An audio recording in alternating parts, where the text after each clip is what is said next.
안녕하십니까. 오늘은 고령자 부부 관계에 대해서 한번 말씀을 드려볼까 합니다. 세계 3대 장수촌에서는 이 장수노인 100세 이상 되는 분 중에서도 신혼부부들이 많았다고 합니다. 그런데 이들 장수노인의 눈물도 이제는 막지 못한다고 합니다. 이 고령자 부부 관계는 이 100세 넘어서도 부부 생활을 할 수 있다는 내용을 말씀드렸습니다만, 우리 포유동물의 경우에는 세포가 분열되면서 성장을 하고 성장막이 마무리되고 나서 5배까지 살 수가 있다고 합니다. 그러면 우리 인간은 세포가 성장을 해서 마무리가 될 때까지가 25세까지로 보는데, 이 25 곱하기 5를 하면 125세까지 살 수 있다는 계산이 나옵니다. 그 계산으로 따져보면은 우리 인간은 125세까지 살 수 있는데도 불구하고 사회적인 환경 요인이나 그 다음에 인체를 어떻게 활용하느냐에 따라 가지고 일찍 죽을 수도 있고 또 오래 살 수도 있고 또 그 이상도 살 수 있는 것이 우리 인간이나 동물, 포유동물의 어떤 생태계가 아닌가 생각을 합니다. 유엔이 발표한 새로운 연령 구분입니다. 지금 우리나라에서 같은 경우에는 50대 중년이라고 이렇게 말씀을 많이 합니다만은, 이제는 50대의 개념은 이제는 거의 청소년에 불과할 정도의 나이가 돼버린 것 같습니다. 유엔이 발표한 새로운 연령 구분으로 보면은 이제 17세까지가 이제 미성년자로 구분을 했고, 18세부터 65세까지는 이제 청년에 포함을 시켰습니다.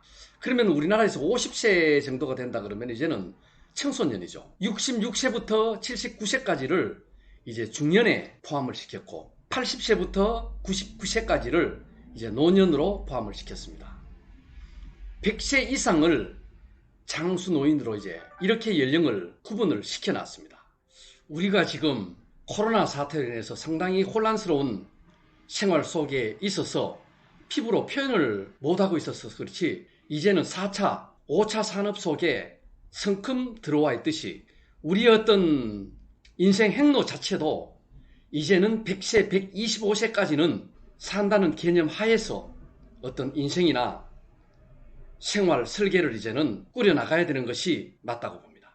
세계 3대 장수촌에서 과거 150년간에 걸쳐서는 이 훈자마을하고 그 다음에 러시아의 코카서스하고 남미 에콰도르의 빌카밤바, 이 3대 장수촌에서는 거의 100세 이상 사는 사람들이 수두룩할 정도로 상당히 오래 건강하게 살았죠.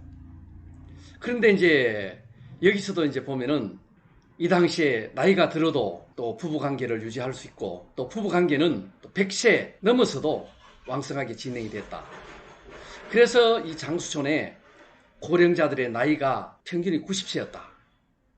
임신 가능한 나이가 남자가 90이고 여자가 70, 평균적인 거죠. 그 이상, 물론 그 이하도 있습니다만은.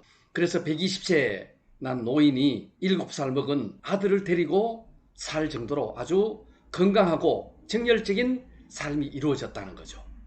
그런데 이것이 내셔널 지오그래픽에서 2005년도에 발표한 내용을 보면은 이탈리아의 사르데나나 미국의 캘리포니아, 그 다음에 일본의 오키나와 쪽으로 이 어떤 금관 자리를 옮겨가는 이러한 생활 패턴이 바뀌어졌다는 겁니다. 그런데 이 100세 신혼부부의 장수 노인들도 계속해서 갈 수는 없다고 봅니다.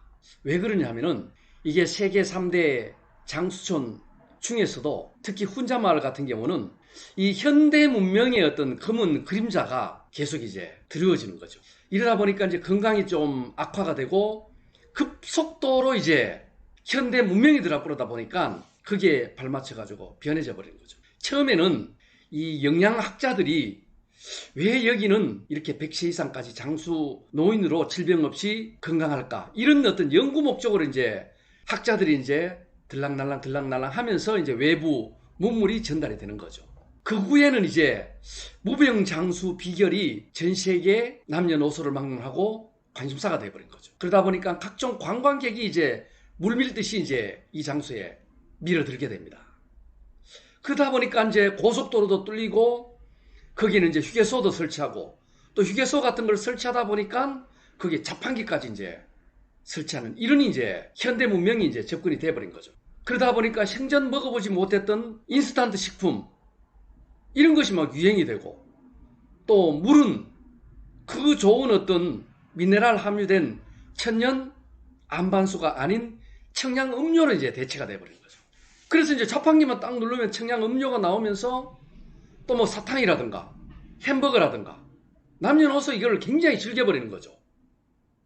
그러다 보니까 그걸 먹으니까 물론 뭐 배탈도 나고 등등 여러 가지가 있었겠지만은 이제 신체 구조가 이제 바뀌는 거죠. 그러다 보니까 병원도 생기고 약국도 생기고 없던 이제 이런 어떤 신문명 사회의 패턴이 이제 오는 거죠. 거기다가 이제 고속도로 같이 뚫려버리니까 그냥 하루에도 이런 어떤 정크 식품이라 그럴까요? 인스턴트 식품이 들락날락 언제든지 먹게 되는 거고. 그러다 보니까 이제 점점 고혈압이라든가 심지어 소아 백혈병까지 이제 유행을 하게 되버린 거죠.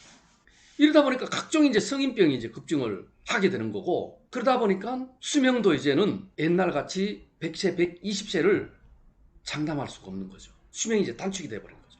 그래서 3대 장수촌의 이 왕자 자리도 이제 내줘야 되는 이러한 100세의 신혼부부의 어떤 장수 노인이다, 이런 자부심도 이제는 내줘야 될 이러한 위기에 처했다는 겁니다. 이렇게 이제 현대 문명하고 이제 접근을 하다 보니까 세계 3대 장수촌의 어떤 부부 관계의 공통점이, 첫 번째는 자연, 즉 물과 좋은 공기와 또 금연을 했다는 건데, 이제는 전체적인 어떤 환경이 오염이 돼버리고, 또 자판기에 나가면은 담배 한 대 그냥 사서 피울 수 있는 그런 편리한 생활 속에 접하다 보니까 점점 이런 좋은 물과 좋은 공기에 대한 어떤 인식이 희석이 돼버린 거죠. 또 그 다음에 이제 각종 채식이나 야채를 생식을 즐겼는데 이 햄버거에 고기까지 넣으니까 이게 너무 입맛이 좀 땡겨버린 거죠. 새로운 어떤 음식 문화 패턴이 바뀌어져 버린 거죠. 또 마인드에서 이제 서로 용서하고 배려하고 또 서로 사랑하고 이렇게 했는데, 이제는 경쟁 관계에 자판기에 음식을 하나 팔더라도 그렇고 서로 어떤 생존 경쟁에 쫓기다 보니까 마음에 이제 여유가 없어져 버린 거죠. 그리고 매일매일 이 노동을 일을 하고 살았는데, 이제는 일보다는 이러한 어떤 소득을 올리는 데 이제 목적을 두다 보니까 굉장히 어떤 생활의 리듬이 이제 바뀌어버린 거죠. 그러다 보니까 우리가 천사적인 사랑과 어떤 용서와 배려와 이런 생활 속에서 이제는 각박하고 생존 경쟁에 부딪히는 이러한 악마가 엄습해 왔던 것이죠. 이러한 현상은 실험을 통해서 결과가 정확히 밝혀졌습니다. 영국의 아카리손 박사가 쥐를 통해 가지고 이제 실험을 했던 거죠. 쥐는 우리 보면은 이제 생태 실험을 할 때 가장 많이 사용되는 동물인데, 우리 인간 수명이 만약에 100세를 두고 봤을 때 100년 동안 실험 연구를 해버리면은 그 결과가 나올 때쯤이면은 실험하는 사람도 생이 끝나버리죠. 그래서 쥐가 보통 생명 수명이 2.5년인데 우리 100세하고 거의 비슷한 나이로 보면은 된다고 합니다. 2년 동안 산 쥐라면은 우리 사람으로 말하면은 한 70에서 80세 정도. 그래서 이제 이 카리손 박사가 이 식단 연구를 한번 해봤는데, 첫 번째 그룹에서는 이 전형적인 그 티베트의 그 훈자 마을 자연 전통 식단에다가 천연 생수를 먹이고, 두 번째 그룹에서는 인도의 어떤 중진국 수준 정도 되는 그 식단을 제공을 하고, 그 다음에 끓인 차를 갖다 제공을 한 거죠, 쥐한테. 세 번째는 이 선진국형으로 해서 전형적인 우리 양식, 흰 빵에다가 그 인스턴트 가공식품을 주고 또 탄산음료수를 계속 제공을 했던 거죠. 그래서 첫 번째 전형적인 어떤 생수하고 자연식을 제공했던 이 쥐에 대해서는 한 마리도 질병이라든가 어떤 장기의 이상이 하나도 없었다는 거죠. 전체가 이 쥐가 젊고 번식이 가능했다는 거죠. 그리고 사람도 100세, 120세까지도 2세 탄생이 가능하다는 게 실험이 됐던 거죠. 두 번째 그룹에는 50%가 간염이라든가 탈모, 병들고 이렇게 늙어서 움직임이 쥐가 크게 둔화가 됐고, 세 번째 어떤 선진국형으로 해서 인스턴트 식품과 탄산 음료를 제공했던 이 G그룹에서는 버터 같은 거, 소세지, 또 설탕, 뭐 햄 등 여러 가지를 먹였던 거죠. 거기다 비만이라든가 또 뭐 각종 질병, 세 가지 이상의 질병에 이제 시달리면서 그 중에서도 50%는 이미 이 쥐도 사망해버리고 나머지도 모두 한 2개 내지 3개의 질병을 달고 비실비실 이 쥐가 활동을 하더라는 것. 그래서 이 실험에서도 증명이 됐듯이 우리 인체도 이제는 125세까지 충분히 관리만 하면 가능하다. 또 이제 그런 시대가 이제는 도래가 됐습니다. 그래서 이 장수촌, 세계 3대 장수촌의 이 100세의 신혼부부라는 이런 신조까지 나타났지만은 이제는 이러한 문명, 이러한 음식, 이러한 공기, 이러한 물이 바뀌어짐에 따라 가지고 눈물을 흘리지 않을 수 없는 이러한 현상이 발생됐다는 거죠. 오늘은 고령자 부부관계, 100세 신혼부부의 장수노인의 눈물이라는 제목으로 말씀드렸습니다. 오늘 이 영상이 마음에 드셨으면 구독과 좋아요 한번 꾹 눌러주시고 즐겁고 행복한 날 되시기 바랍니다. 감사합니다.